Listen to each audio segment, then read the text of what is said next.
This week on the Sequoyah Scribe Newscast, we investigate if texting has an impact on students' ability to spell. We take a closer look at the Junior Clinic event for band and orchestra students. And in our sports segment, we find out more about indoor soccer and uncover why Sevier does not have an outdoor soccer team. All this and more is coming up on SSN.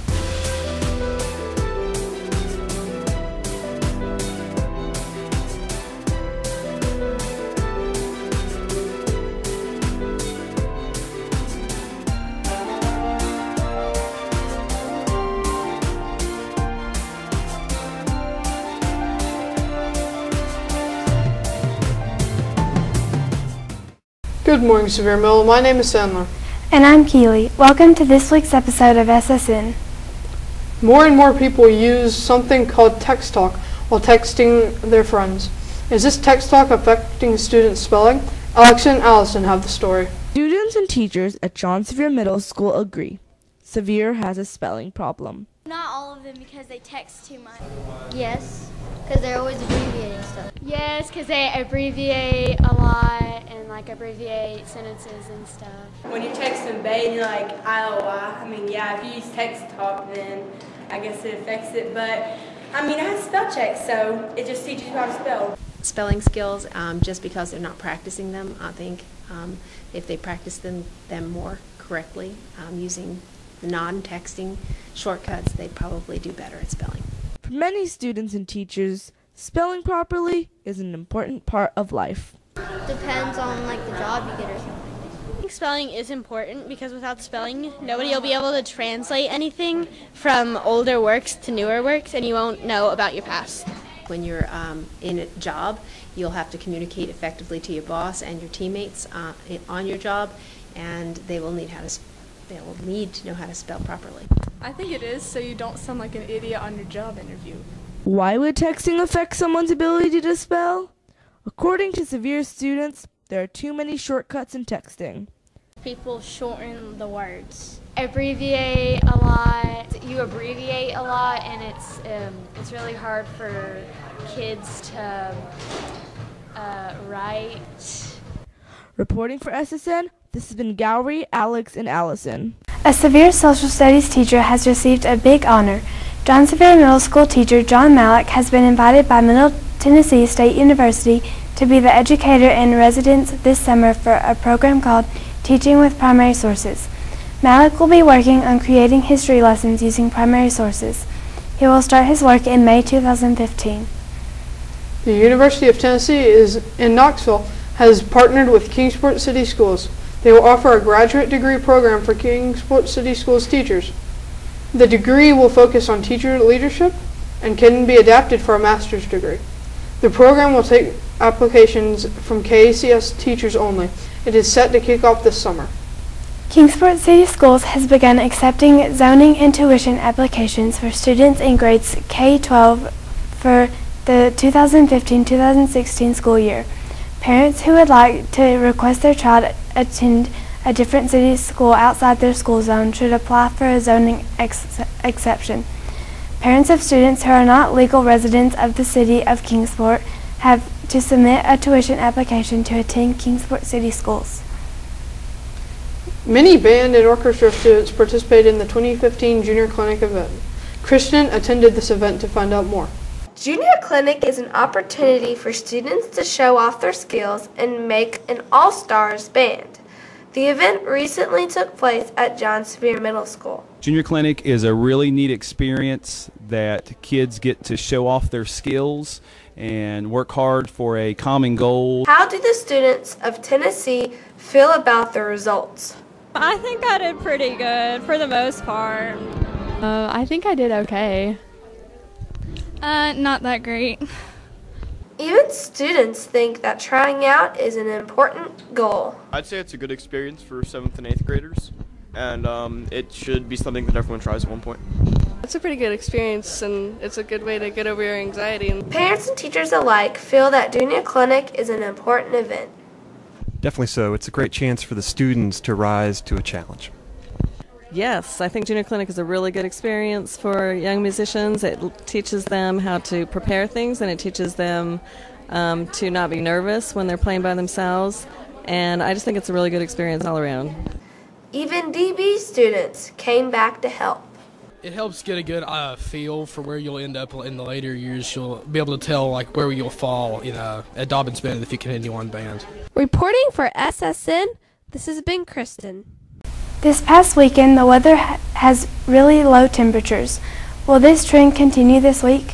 Gabriel is standing by in the Severe Weather Center with the answer. February has come to an end with a roller coaster ride of weather. Good morning, I'm Gabriel. For the past 2 weeks, Kingsport City Schools missed 7 school days because a series of snowstorms brought lots of snow and ice to Kingsport. This week, temperatures will go up, but the clouds will stick around. That can mean only one thing: rain. On Monday, rain showers are likely. It will be cloudy with a temperature around 48 degrees. Monday night, we'll have a 50% chance of snow with lows around 38 degrees. Tuesday and Wednesday will also see rain, but with a high chance of thunderstorms. With high temperatures on Wednesday, we'll even reach 61 degrees. On Thursday, there will be a 40% chance of snow in the Tri-Cities. The high temperature will drop back down to 48 degrees. This week should end on a sunny day on Friday, with high temperatures in the mid-40s. Now let's go back to the newscast studio. The Severe basketball season has officially come to an end. Eli is standing by with the Severe Sports Report. The Severe basketball season has come to an end, but the Warriors went out with a bang. Good morning, Warriors. I'm Eli.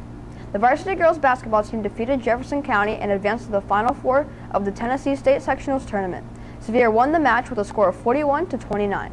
The team lost their next match in an overtime at the State Sectionals Tournament on Friday, February 7th. It was a game that had to go past regulation to decide the winner. Star player Courtney Whitson was on the bench after she fouled out with 2 minutes and 38 seconds left in the fourth quarter. A new season means new sports. Indoor soccer has officially kicked off at Severe. Elise and Allison filed this report about Severe soccer. The indoor soccer season recently started at Severe Middle. The sport is pretty popular at Severe. The people playing with me, and it's fun. Oh well, I like soccer a lot. I didn't want to be bored and I thought it'd be fun. One thing that makes soccer popular at Severe is Coach McQueen. There's only one coach and she's really nice. I think they're good. I think they coach well and help you get better. Both McQueen and Kathy Burton, Robinson Middle's coach, enjoy the sport. It's mostly because I like the competition and it's a fast-paced game. I am the wellness teacher at Robinson, and they needed a coach, and one of the students came and asked me if I would do it, and I said I would. So I do the boys and the girls. Both coaches are looking forward to this year's season.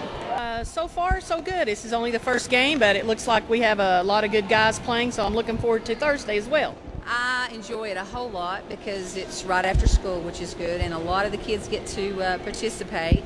The only thing I don't like is when the kids don't display good sportsmanship. Many of Severe's indoor players would prefer an outdoor soccer team. I like indoor soccer, but outdoor soccer would also be good. I like it, but I think we should have an outdoor soccer team. The indoor soccer coaches disagree.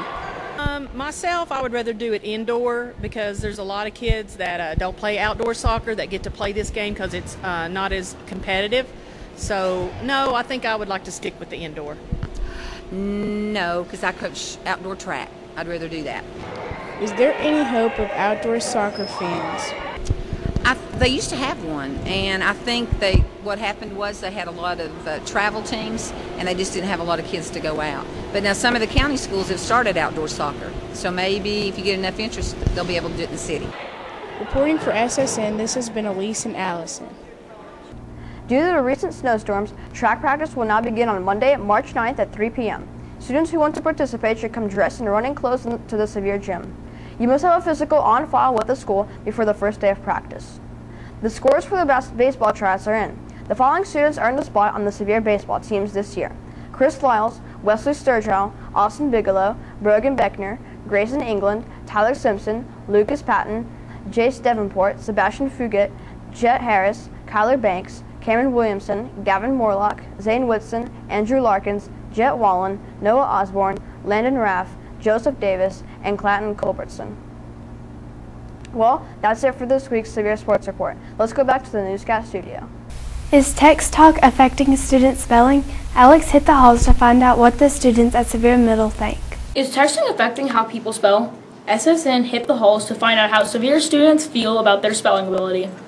No, I don't think it is, because texting actually I think helps their ability to spell, because the more you do it, the better you get at spelling, you know? Yes, because some people are using short words for their texting, and it's affecting people's sentences and paragraphs and writing. I think it's either way, because you spell wrong things, but it also autocorrects and you can see how it is spelled. So it's either way. I think texting has more effect on people's conversations with each other. I don't think it has that big of effect on their spelling. Yes, I mean, when you're texting, it's a faster way to get the message through. But if you're writing something down, you're used to text language, and you might write it down and get it wrong or something. I do, because there's certain abbreviations and slangs in texting that we're starting to use them in modern day spelling and communications. I definitely think texting is affecting the younger generation with spelling. I think the penmanship has gotten worse as well.